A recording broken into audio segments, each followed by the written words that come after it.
કાર્ય કરે છે એના માટે આપણે એક ધ્વનિ પાઠની અંદરથી અન્ય એક પ્રવૃત્તિ જોઈએ।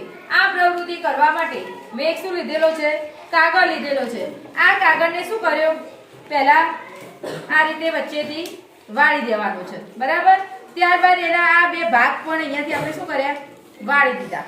પછી એનો જે વાળેલો ભાગ હતો એ અહીંયાથી આપણે ગોળ રાઉન્ડ કાપવાનું છે।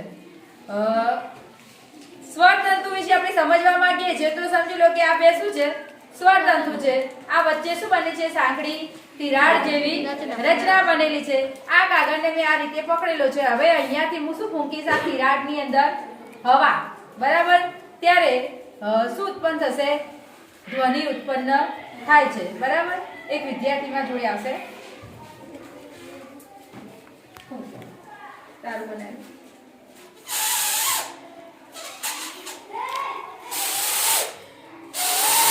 ચલો આ બીજો વિદ્યાર્થી હશે, આનો પણ તમે ઉપયોગ કરી શકો।